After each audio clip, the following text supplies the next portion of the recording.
こんにちは、日本語クラスです。皆さん、声が聞こえますか？こんにちは、日本語クラスです。今日はライブでお話をします。はい。じゃあ行きましょう。ですね、今日は久しぶりのライブなので、私もうまくできるといいんですけどね。ただとっても楽しみにしていました。はい、では始めましょう。今日のライブのテーマはウィンクです。はい、ウィンクです。この顔が、目がありますね。2つ私たち目があって、はい、もうきっと皆さんはもうね考えなくても分かりますよね。もうしなそうですよね、日本人はね。あの目を片目だけ閉じてこの人に向かってこの顔する片方だけ目を閉じてそして笑うっていうあれですね。あれ日本人はもう漫画の中だけです。はい、アニメの中だけ。でもアニメの中だとウィンクはいいコミュニケーションになるので、した方がいいと私は思ってます。はい。えっ、とまずこれ私の意見で、みんなどう思うかっていうのをぜひ聞きたいなと思ってて、はい、まずなので今日話していく順番は、皆さんはどうですか、みんなの国はどうですかっていうの。はい。先に言いましょう。みんなの国だとどうですか？自分の国でウインクしますか？しないですか？多分なんですけど、アジアの国、日本から近いアジアの国はあんまりしない文化だと思います。はい。韓国しないと思う、多分。台湾しないと思う。中国の人もしないと思いますね。はい。ベトナムしないと思うんですけど、どうですかね。まあ、あとマレーシアとかタイとかどうですか、みんなアジアの人たちどうですか？インドネシアの人とか。インドネシアの人もしかしたらするかもしれないな、わかんない。スリランカの人もしかしてするかもしれないですね。うん、教えてほしいですね。自分の国どこか、そしてウインクするしない、教えてください。で、じゃあ、日本人にウインクしたことが皆さんはありますか？はい。これ日本でじゃなくてもいいですよ。自分の国に来た日本人にウインクしたことあるでもいいです。で、その時日本人の人はどういう顔しました？そう、教えてほしいこれ。で、もう一つ。じゃあ日本人もウインクした方がいいとあなたは思いますか？いや、日本人はしない方がいい、する必要はないとか、どうですか？ウインクの文化があった方がいい、ない方がいい、どう思いますか？はい、教えてほしい。まずこれがみんなにいろいろ聞きたいこと。全部答えるの大変だから、自分が言いたいこと一つでもぜひ、メッセージで送ってほしいです。今のライブチャットでもう送ってもらってももちろん嬉しいし、ライブに今来られてない人もいると思うので、後でメッセージでぜひ教えてください。それで今日その後、私話したいのは、外国の人はどうですかっていうのをちょっと私の経験で知っているのを紹介します。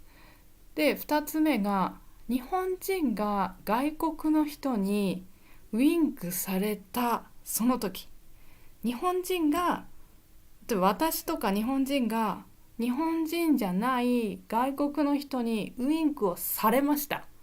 私見てるそれを。その時日本人はどう思うか、どう思うのが普通かっていうのを、紹介しますね。はい。えー、っとじゃあ次。そして最後のテーマが、日本人が日本人にウインクするんです。日本人にウインクを私がする。そしたらその相手の日本人はどう思うと思いますかというのを、ちょっとお話ししたいと思います。私これ考えました。いろいろ自分でも。待って、皆さんこれ声聞こえてますか？みんなメッセージ今ちょっと書けない？大丈夫かな？聞こえてるのかな？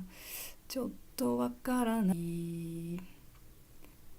本当にわかんないんですけど、皆さん聞こえてますか？誰か教えて。ちょっと心配。もうメッセージ送ってください。怖い。何やってんだろう私って思います。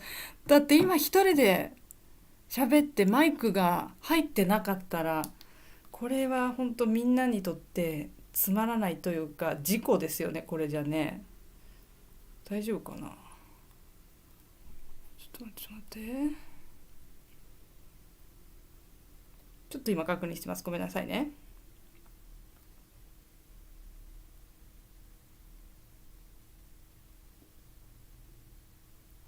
やっぱりちょっと私と目があったらパッとおじさんが違うところを見ます。おじさんの方が目をそらすって言うんですけど、でもそのドイツ人のおじさんは目をそらさなかった。はい、目をそらさなかったです。そらす、目をそらすっていい言葉ですね。ちょっと書きましょう。目をそらす。あれ、ひらがなでいいです。これ目をそらすっていうのは違うところを見るってことです。でもドイツ人のそのおじさんは全然目をそらさないで私を見たままウインクしたんですね。でだから私もあのあ多分アジアの人がいる、珍しいなと思ってこうプラスの意味でポジティブな意味で見てくれていたんだと思うんですね。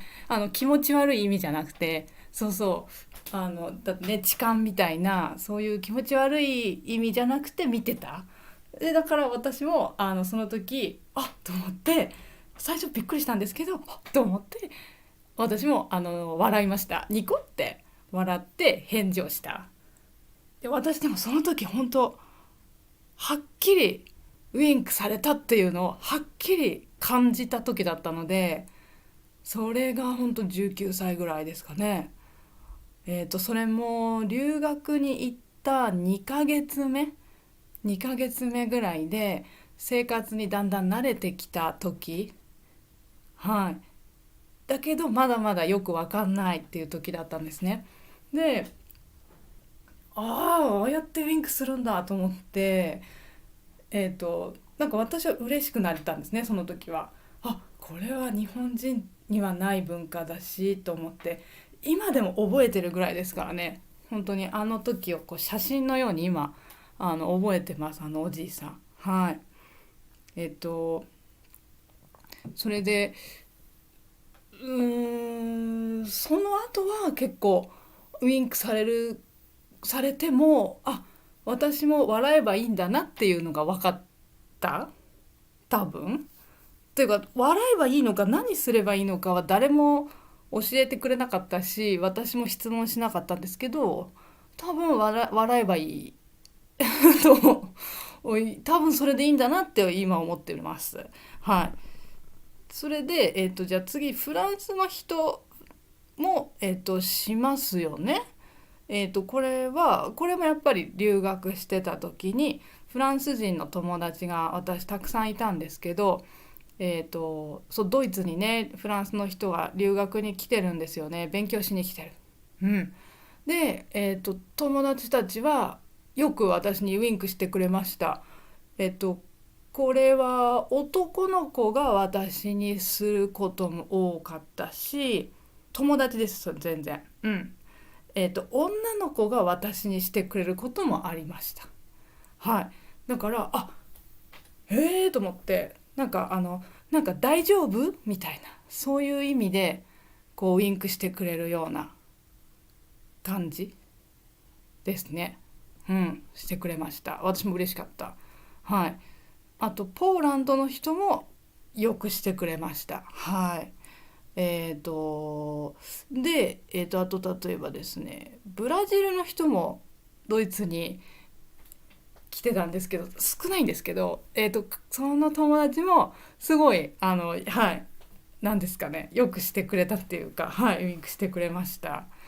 でイギリスの人もはいしてくれました。そうそうそう。でなので大体今ここ、ブラジルはヨーロッパじゃないけど、大体ヨーロッパの人はするウィンクする。で書かなかったけど、多分アジアの人はほとんどしないんじゃないかなとは思ってるんですけど、どうですかね、みんなの国ね、教えてほしいです。であとは私の日本語学校とかに大学の学生で、例えばなんですけど、バングラデシュの人バングラデシュの人とウズベキスタンの人、学生さんです。彼らは若くて20歳ぐらい、20歳とか21とか22とかだったかな、そのぐらいですね。若いですよね。その学生たちはしました。私にしてくれたことがあって、それもですね、学校のいつしたかというと、学校のテストをしている時に私にウインクしたんですね。あの多いって思うんですけど、ウインクしてるんじゃないよあなたと思うんですけど、特にそれはバングラデシュの学生が私にウインクをしたことがあって、全然これは悪い意味じゃないんですよ。そう男の子なんですけど、テストしてて20人くらい教室に学生さんがいて、で私の授業の時間にテストをやっていて、でみんながこう静かに紙に書いてる、答えを書いてる。でその時に彼がパッと顔を上げたんですね。で私が前に立っていて、でその時になんかどうしたのかなと、なんか問題で変なことが書いてあったとか、なんか紙が破れたとか、なんか問題あるのかなと思って、どうしたのみたいな顔をこう私がその彼にしたら、どうしたの、言葉は出さないんですけど、っていう顔、何って顔をしたら、彼がウインクで返してくれた。大丈夫先生みたいな、そうそう、そういう意味ですね。でやってくれたっていうのはありました。うわかっこいいと思いましたよね、その時ね。おおと思って、日本人はあれ絶対できないなって思いましたけどね、あれは。はい、本当そんな。であとはそういうただテストの時とかでたまたま偶然目があっただけでウインクしてくるやつとかいましたけどね。多分大丈夫だよ、僕は頑張ってるテストみたいな、そういうサインだと思うんですけど、はい、いや面白いなと思って、これ一つ本当コミュニケーションできてるなと思って、すごいなと思うんですね。日本人とかアジアの結構多くの国、ウィンクしないと私が思ってる国、例えば中国とかの学生さんとかだと、テストの時に私とこう目が合っても、あの何ですかね、よくってちょっと笑うだけとか、またはちょっと顔を下にうなずくうなずくだけ、はいっていうあれをやるだけとか、はい、あれが多いですね。日本人だとしてもそうですね。だけどそこでウインクするっていうのは、私はねこうかっこいいなと思いました。いいねって、なんか本当に大丈夫ですって言葉で言われてるのと同じくらい、こう意味が大きいなって思いました。そうだから面白いなと、ちょっとこの学生からはそういうことを勉強できました、私は。それで、じゃあみんなの国はどうかっていうのですね。ぜひよかったら、チャット今聞けてる人はチャット、あとは今日チャットメッセージライブで聞けないって人は後でもいいですよ、メッセージで送ってください。はい。えっ、とちょっと今メッセージ見ると、メッセージくださってるのはスプリングブリーズさんと、聞こえますとね、ありがとうございます。あとはサブロさん、ネットが聞いて、カナダで聞いてくれてるんですけど、カナダは今朝なのでちょっとメッセージを送れないとさっき言ってました。大丈夫です。でも兄さんもこんばんは先生と、ありがとうございます。はるちゃんにさんはどこかな、お国。ハルシャニネパールの可能性あるかな。あとはスリランカの人かもしれない。どこですかね、ハルシャニさんはお国はどこですか。そして自分の国でウインクしますか、教えてください。じゃああんまり外国の人のこと知らないとか、外国文化をよく知らない、外国行ったことないとか、そういう日本人だった場合はどう思うかというのを、はい、それに昔の私ですね。はい、昔の私だったらどう思うか、私が外国の人にウインクされたら私は何を思うかというと、これです。はい、まず初めは、初めてだったら、初めてされたらびっくりします。簡単に本当にはっってはっって本当に結構おーじゃなくてはっっておーって思います。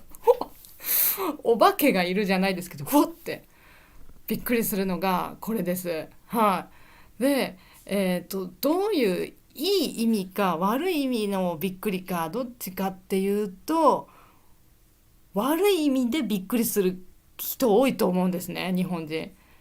ウインクしたら悪い意味、はい、3つぐらいあるなと、ちょっと気持ち悪い時もあると思います。あの何ですかね、すごい自分から見て素敵な外国の人にウインクされたら、はっって、はっ、私もあなたのこといいなって思ってた。で、あなたも私のにウインクした。あなたも私のこといいですねって思ってる。綺麗な日本人ですね、素敵な日本人ですねってあなたも思ってるんですかって勝手に思うのが一つと、あともう一つは全然素敵じゃないなと思った外国の人にウインクされたら、うわ気持ち悪いって思う。うわあの人私のこと好きなの、やだ怖い気持ち悪いって思う。だからこれは2つありますね。私のこと好きなんですかはいい意味と悪い意味がありますね。うーん考えすぎなんですよね、日本人。でもウィンクの文化ないからそう思っちゃう、本当。そして次、あとはウィンクされたら恥ずかしいと思います。恥ずかしい、そんなに私を見ないでくださいって思う。はい、思いますね。思うな。今でも思うかも、私。やっぱりウインクするって相手のことをよく見てて、で目が合うだけでも日本人はびっくりするんですね。ドッキリドキッてする、目が合った、でその後ウインクまでされたらってもうどうしようって思う、びっくりしちゃう。はい、みたいな、まだ私のこと見るみたいな、なんで見るって。そうだからこれも日本人はやっぱりあんまりたくさん相手に見られる、じっと見られるのに慣れていないので、恥ずかしくなっちゃうんですね。どうすればいいかわからなくなってしまいます。はい。まあこれ慣れてない日本人ですからね。はい。でも外国での経験が多い人は多分大丈夫。私も前は大丈夫だったんだけど、最近は結構日本にいますので、私の体の中にこう日本の文化がまたインストールされてるので、私も今はちょっと恥ずかしいって思うかもしれない。はい、ですね。でそれで最後はやっぱりウィンクは、その返事はどうすればいいの、どうしようどうしよう、わかんない、どうしようどうしようって思っちゃう。はい、これは本当に多いと思います。これを思っちゃう人、日本人。はい、これ私はね今は大丈夫ですけど、私もただ笑えばいいだと思うんです、返事は。そうだけど、慣れてない日本人はもうどうすればいいの、あの人私にウインクした、どうしようどうしようどうしよう、どうすればいい、わかんないみたいな、はいなっちゃいますね。はい、ちょっとパニック。まず恥ずかしくなって顔が赤くなると思います。はい、だからこれが日本です。で、だけど慣れたらどうかっていうと、これか、慣れたらですね、今の私はウインクしてもらったら嬉しいです。はい、私は嬉しい。で、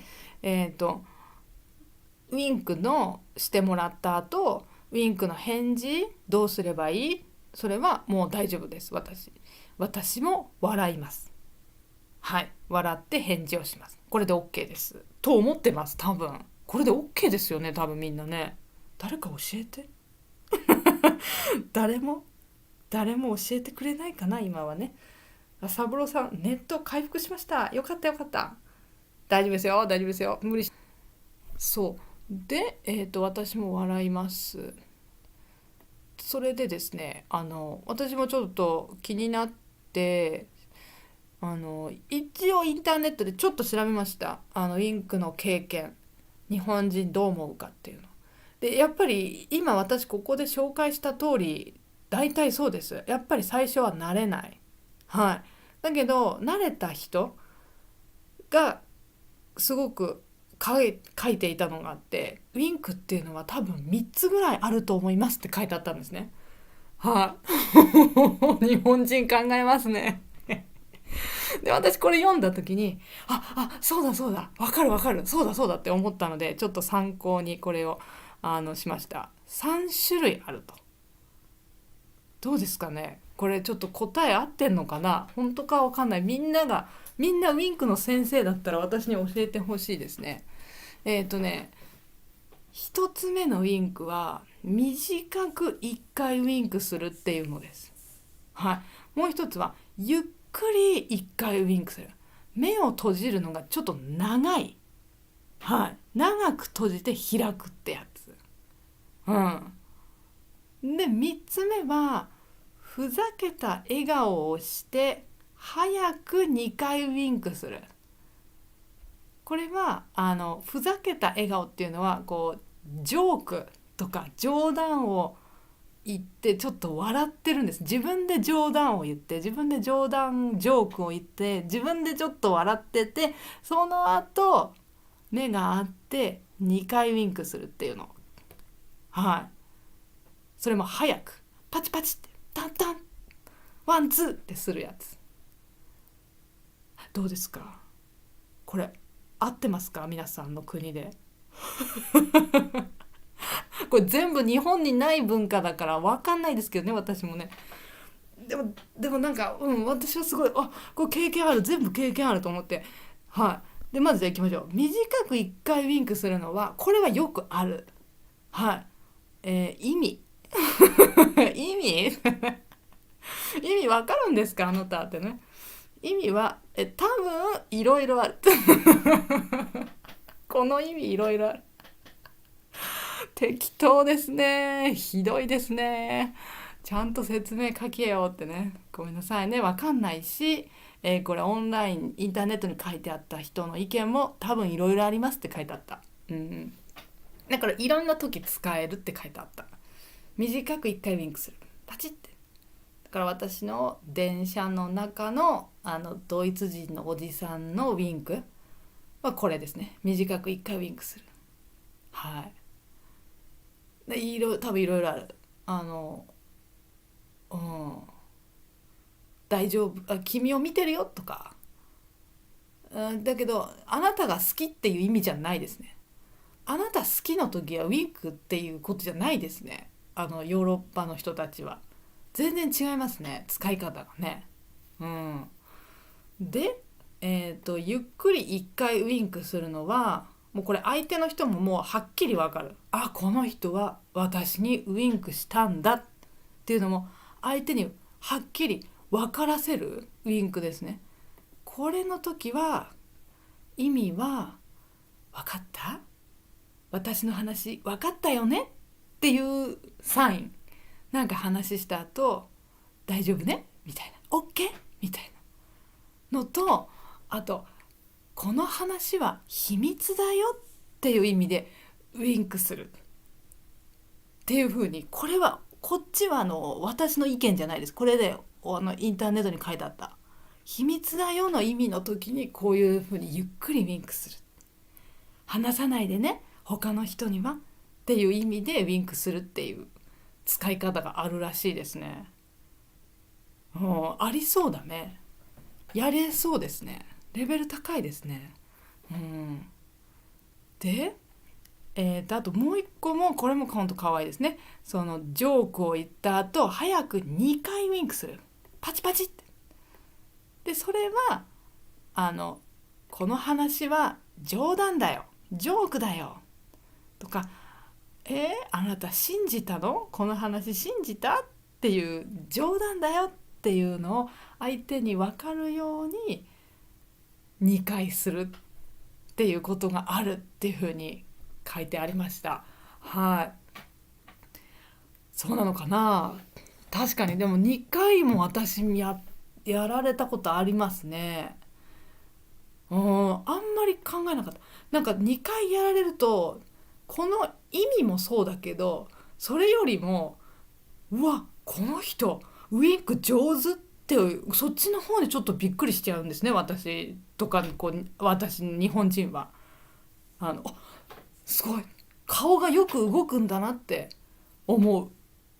本当に本当にこれやっぱり書いてありましたよ、オンラインにも。特にウィンクする、例えば英語を使う国の人とかは英語を使って話す時って顔の筋肉を口の筋肉もだしよく使うらしいんですよ、日本人より。日本人ってみんな知ってると思うけどあんまり顔を動かさないで話しますよね、話す時。ちょっとだけ口を動かせば日本語って話せるんですよ、ちょっとだけ。だから寒くてあんまり動きたくない時でもコソコソコソって寒いね寒いね早く家の中に入ろうよとか、ちょっとみんなでみかん食べようとかこたつに入ろうとか、ちっちゃいちょっとだけ口を動かしても言葉できるんですけど話せるんですけど、なんか英語はそうじゃないらしいんですよ。もっともっとね口を動かす。あとベロかな多分ね、ベロとか動かさなきゃいけないから、あと顔の表情、目を大きくしたり小さくしたりして話しますよね。欧米の人ね、ヨーロッパの人もだしアメリカの人もだし。だから顔をよく使っていつも話してるから、ウィンクする時もこの目がよく動きやすいらしいんですよ。これ面白いと思って、本当にそうだと私は思ったんですけど、そうだから日本人はウィンクができないっていう人がすごく多いっていうのもインターネットで読みました。なんか本当150人ぐらい道でウィンクしてもらったら、道じゃないか、年齢もね若い人からお年寄りまでそれぞれいろんな人にやってもらった実験で半分以上の人がウィンクがうまくできなかったっていう結果があるらしいんですよ。顔が動かないですね。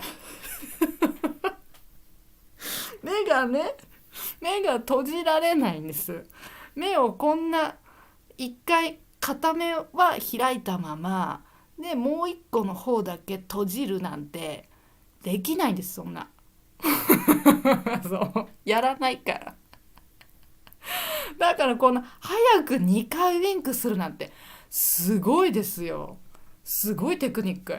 パチパチ。私今やってみても、今やったらなんかあなた目にゴミが入ったっていう思われると思うし、目が痛いんですか、コンタクトレンズ取れたって多分友達に心配される。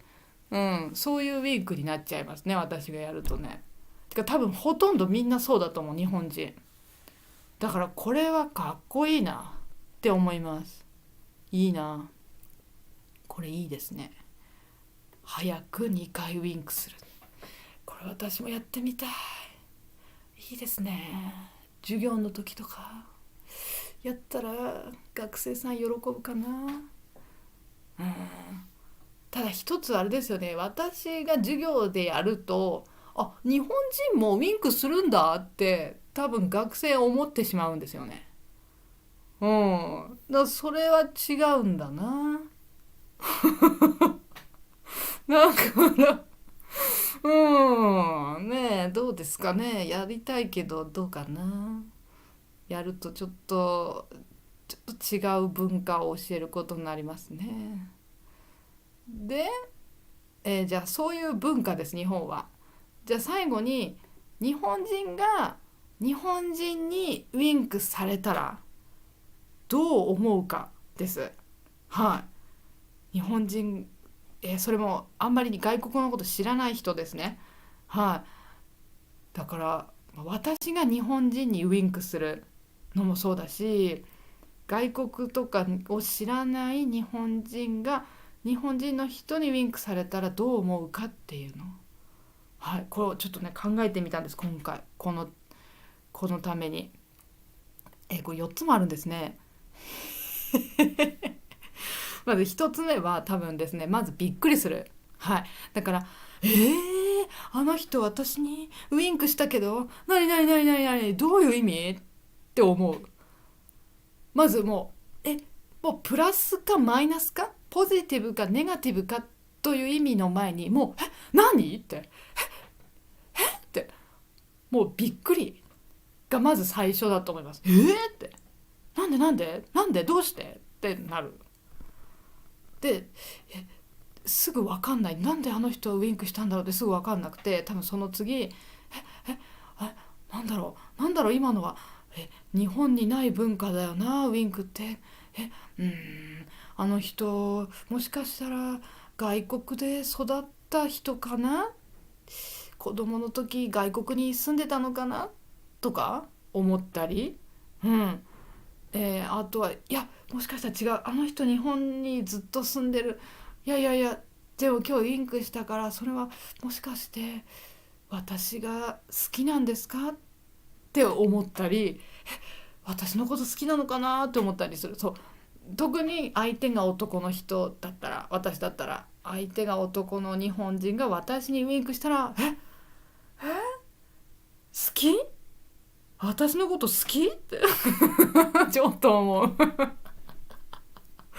ちょっと思うっていうか、今の私でも思います。今の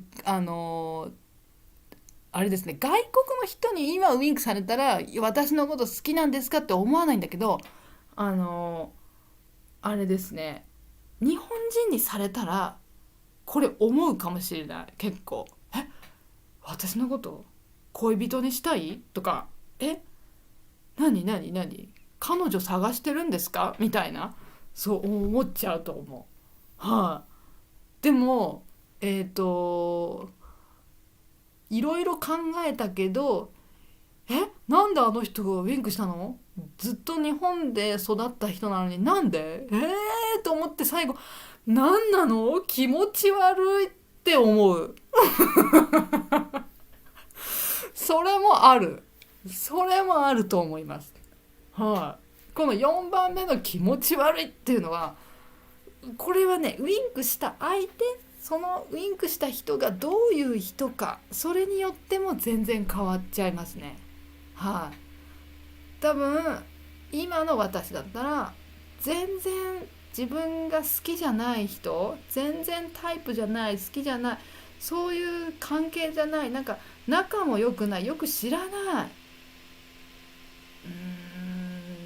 ですね、そういう人にウィンクされたら気持ち悪いってやっぱり思う時もあると思います。だけどこれ日本人にされたらです。だって日本人にはそのウィンクする文化ないですから、もともと。なのにウィンクしてきた、ウィンクしてきたってことは何か意味がある。ウィンクする前に私のこと見てたって思うし、なんで見てたの、気持ち悪いんですけどって思うこともあるし、電車の中とかだったら本当にそう思うかもしれない。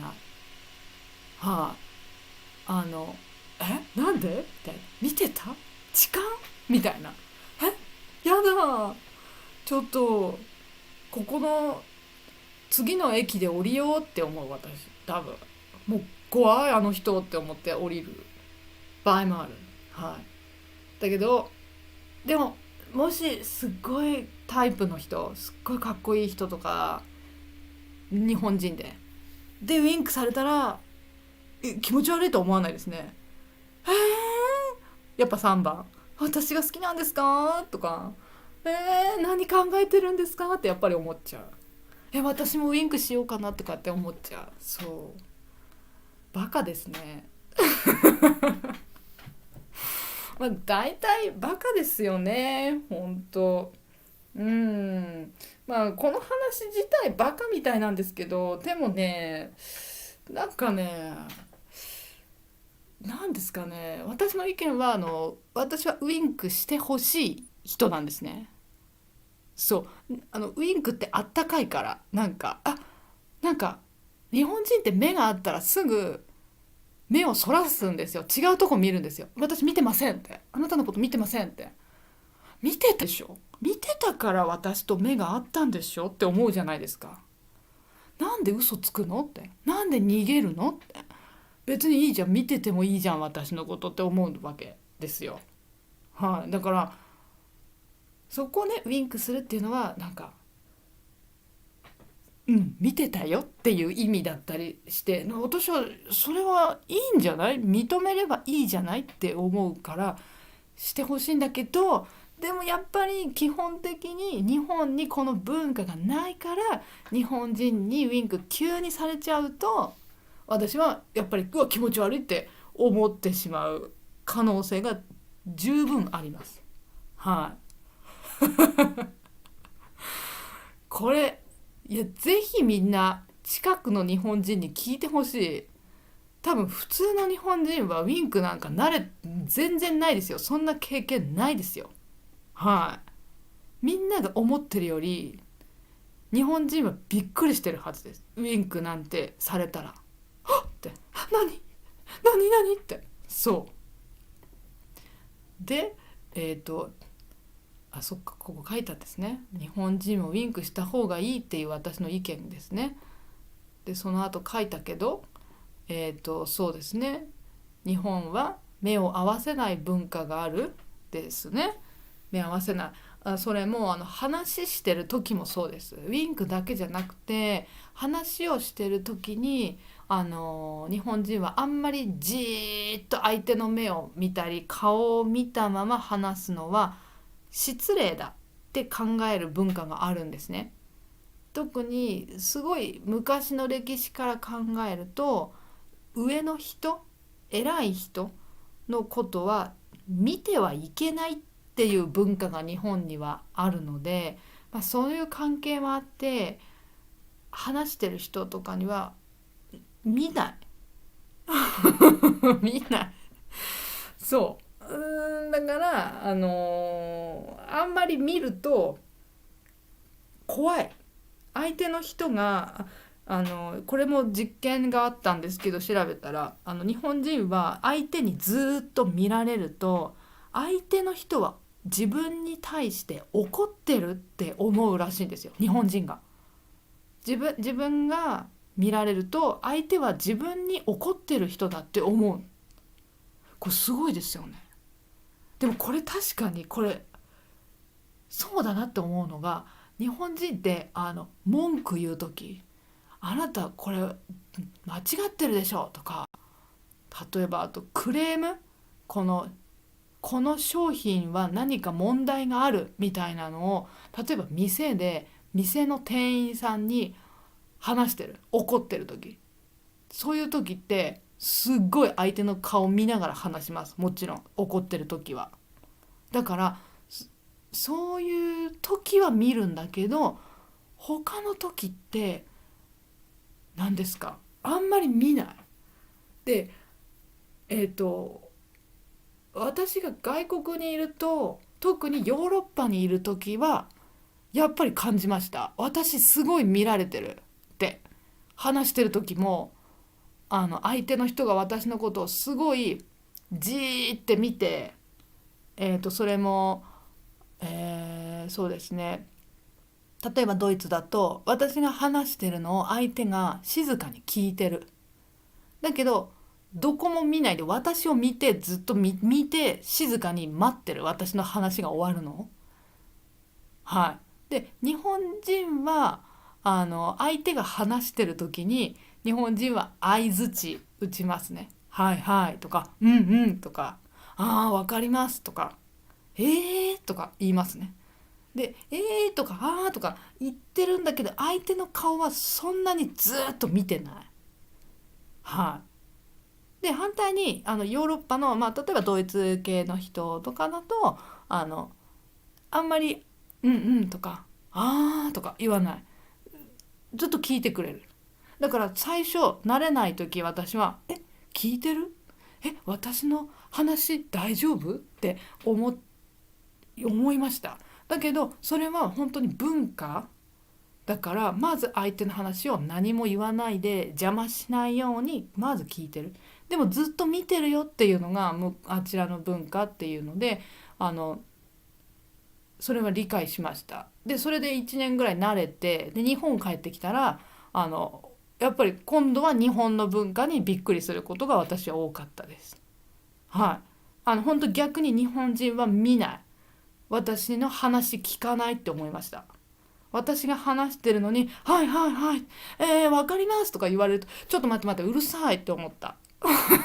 私今話してるって思ったし、そう日本帰ってきた時は本当に思いました。それも私それ本当1年ぐらいずっと思ってた、帰ってからもあああああって。うんだからそうですね、その目を見て話さないっていうのもそうだし、そうそうそう、だからね、でもそれが日本の文化なのでだんだん私も慣れたし、もう今私はもうほぼ100%また日本文化インストール終わってますので、はい、今はもう本当にみんなが話して、外国の学生さんが話している時も「うんうんうん」とか「へえ」とか面白いですね」とか言って、すごい邪魔ですよね。うるさいと思います。はい、話聞いてください先生みたいなね。そうなんだけど、もうちょっと無理ですね。もう今は私今日本人です。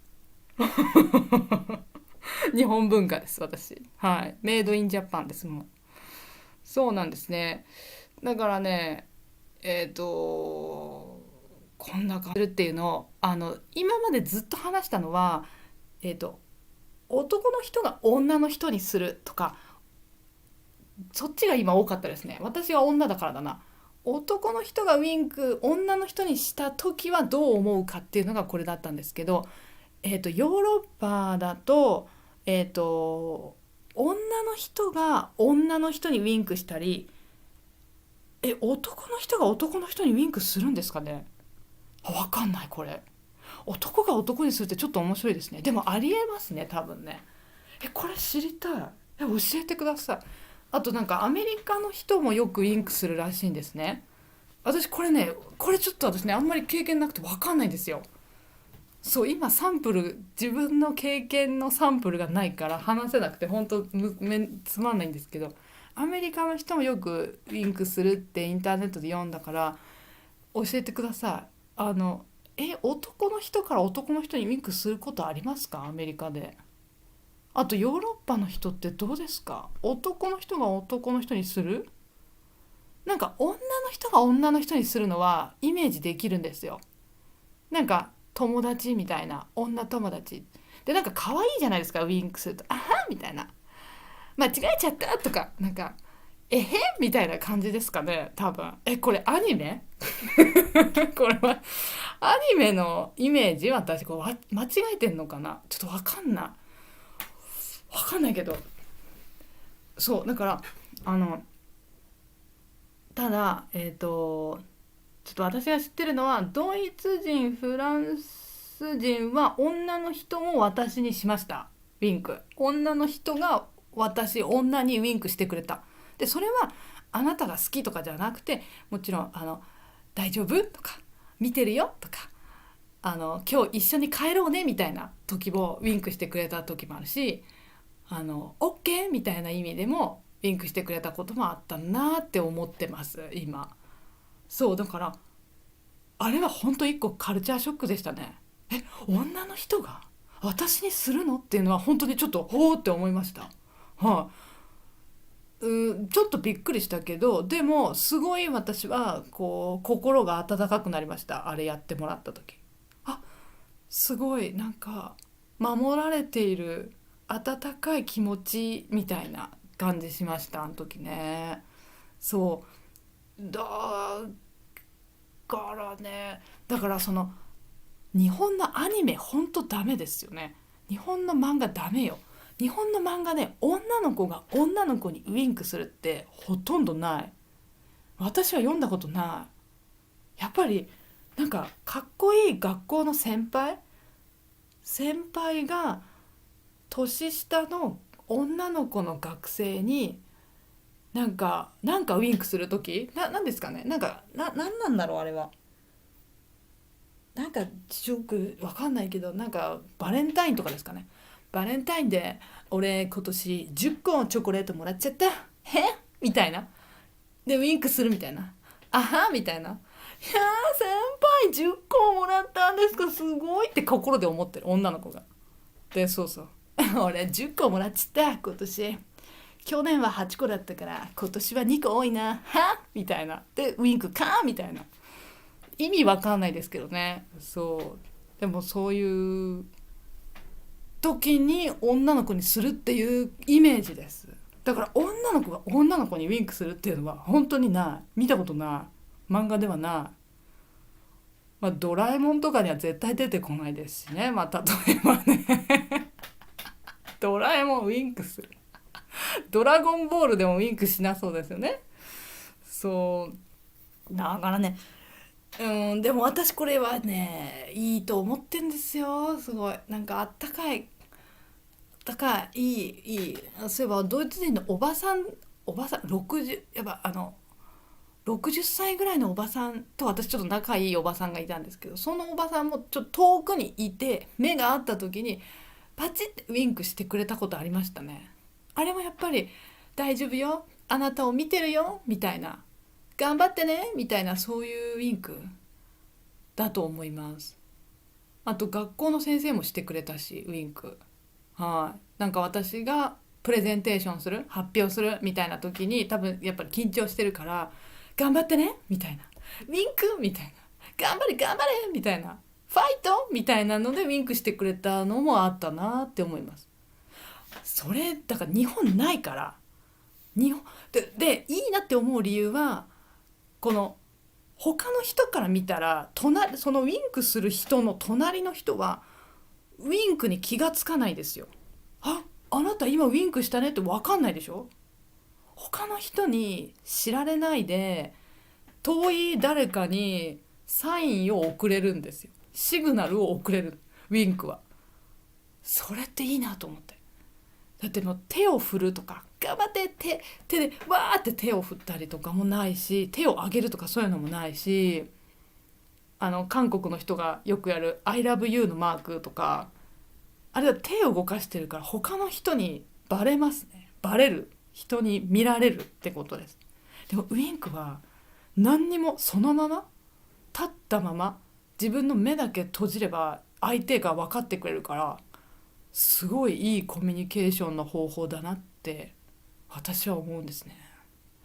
だからね、あれはねすごい便利だし、相手にこう簡単にサインを送れる、頑張ってねとか、あなたを応援してる、あなたを見てるよ、見守ってるよとか送れるから、日本人もやればいいのになーって、日本にもその文化あればいいのになーって思います。本当に。なんでないのかな、なんでないのかなっていうか、なんでないかは分かるんですけどね、あればいいなって思います。はい。そうなんです。じゃあちょっとみんなのメッセージ今読もうかなと思います。その間にちょっと私みんな送ってほしいのはこれですね。自分の国でウィンクしますかっていう。あとウィンクしたことありますか。あと日本人もウィンクした方がいいと思いますかっていうの。はい。特に私2番知りたい。日本人に皆さんウィンクしたことがあるか。それやったら日本人はどういう顔したそれ知りたい。はい。ちょっと今長いメッセージを送ってくださってる方に読みましょう。春シャニさんあ、春シャニさんのメッセージを読みます。はい先生、私はスリタンカ人です。スリランカだよね、多分ね。スリランカかな。スリランカ人です。こんにちは。あ、雨、雨降るから、このカードアルファベットで送ってくれてるんですね。ちょっと待ってね。こんにちは。雨降るから聞こえない。雨降るから聞こえない。これが雨降るから聞こえない時もあるからメッセージすること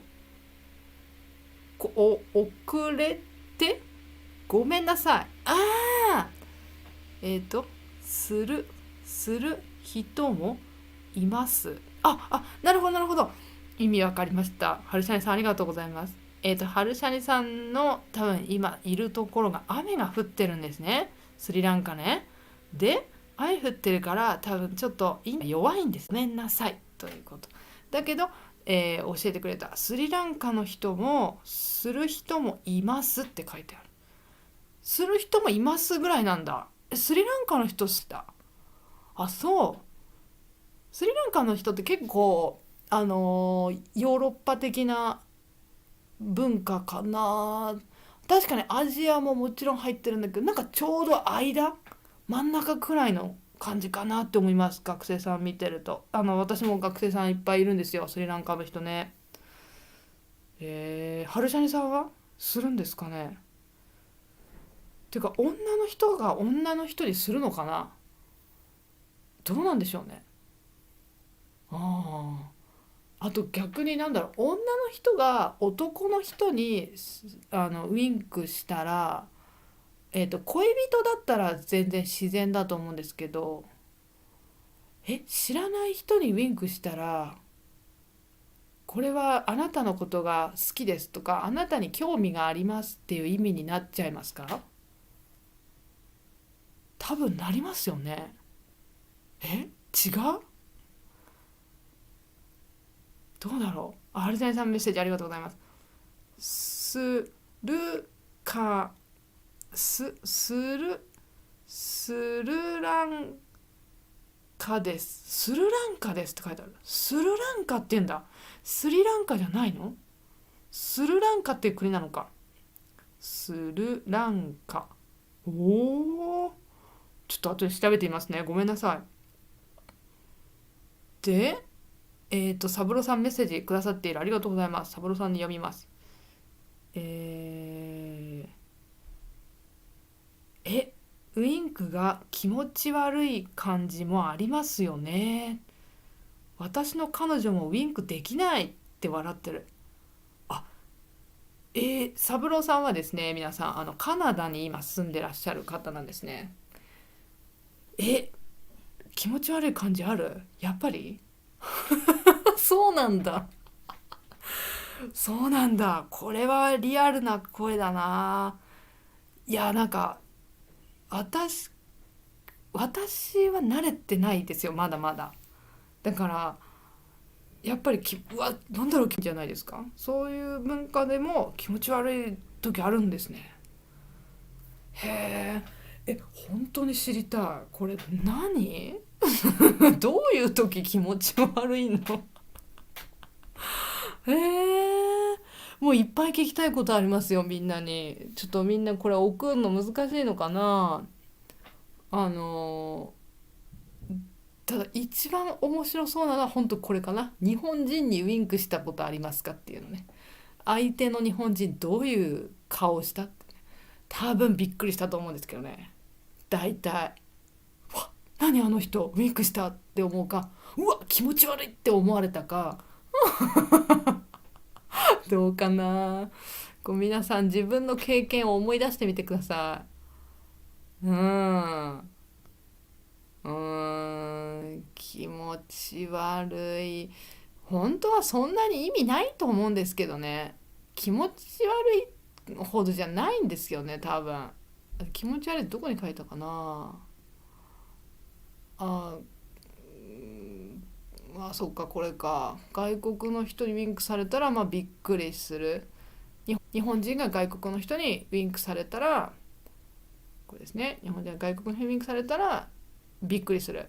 まず最初びっくりして、私のこと好きなんですかとか、恥ずかしいです見ないでくださいって思ったり、返事はどうすればいいんですかわかんないですって思ったりする。パニックパニックです。もうってどうしようってなっちゃうから、もう全然違うところを見るっていうこともありえます。はい。あとは顔を下に向けるっていうこともどうしたかなっていうのを聞きたいなと思ったので、ぜひぜひ、ライブがね、終わった後でももちろんいいですよ。送ってください。はい。でも最後送ってくださった方がいる、新しいメッセージです。えチャリタさん。チャリタさんありがとうございます。チャリタさん、スリランカの人ありがとうございます。スリランカで友達もウィンクします。そうか、友達。でもなんか急に思い出した。確かに、教室で学生同士が、それもやっぱりそうですね、スリランカの人かな、ウィンクしてる時見たことあるな。はいはいはいはい。すごいよね。これほんと日本人ない。ありえない。いいな。いいですね。なんか熱いコミュニケーションがそこで起きてますよね。あれそういう人ね。日本にもねいっぱい留学生来てますよ。みんなすごい上手。はい、話すのが、スリランカの人は特に話すのがすごい好きな人が多いイメージがありますね。だから話すのすごく上手になるのが早いですね。ぜひハルシャニさんも、チャリタさんもぜひぜひ頑張ってください。そう。いや、じゃあこんな感じでした。皆さんウィンクはちょっと私の中ではまだ知りたいこといっぱいあるから、今日私みんなにいっぱい宿題出したので、みんなちょっと私に教えてください。本当にウィンクするんですかってね、どういう意味でするんですかとか、誰にしますとか、誰にしないとかありますか？例えば親とかにします？みんな親できるんじゃない？きっとみんななら親。でも学校の先生、全然知らない人にもできるんですかね、みんなね。ああ、ちょっともうわかんない、全然わかんないから教えてください。三郎さんも今メッセージ送れないだろうから後で教えてください。カナダではどうなのか、気になる。ウィンクもそうだし、あと話す時に日本人があんまり目を見ないっていうのもすごく私はって思ってて、みんなの意見すごい聞きたいです。あんまり目見てくれないなって思うのか、いやこのぐらいでちょうどいいですって思うのか、ぜひ知りたい。で、私実はそれについてもまた今度別のポッドキャストでやりたいなと思ってるので、みんなの意見ちょっともらってからポッドキャストします。はい、見てみてください。桜もいいけれど勉強もしないといけない人もいると思います。 JLPT ね、7月100点取らなくていいんです。 JLPT ってね、合格なので、そういうのがはっきり分かるようにビデオを作りました。はい、まずやり方っていうのを、合格の方法っていうのはこの中文のビデオの中に入ってますので、こっちの N2 の方もそう、合格するための方法っていう、読解の問題どうすれば合格するかっていうのね、これ見るとよくわかります。はい。ですので、3つビデオが3種類あるので、いいかなと思います。はい。で、これはですね、YouTube ではなくて、私のオンラインレッスンの中で見られますので、詳しくはそちらを見てください。はい。リンクを、今のチャットのメッセージのところにもリンク書いてあるし、一番上のとこですね、リンク書いてあるし、あとは今日ライブ終わった後、レッスンリンク書いておきます。そこから詳しく見てみてください。もう皆さん早く合格してください。もうテスト。はい。だからまずは合格しちゃってください。その方法がので、はいね、見てみてください。このオンラインレッスンからどうぞ。で、あとはビジネス日本語の Zoom の授業もしてます。はい。ビジネス日本語4月電話とビジネスメールをしますの勉強します。はい。メールも本当に難しい。はい。だけど面白い。はい。そしてできるようになればもうあんまり心配いりましょう。はい。こっちグループレッスンです。こっちの会話練習と国の人とお友達になれます。はい。で、グループのN5 から N1 レベルまでどんな人でも私は教えます。はい。勉強することを勉強したいでもいいです。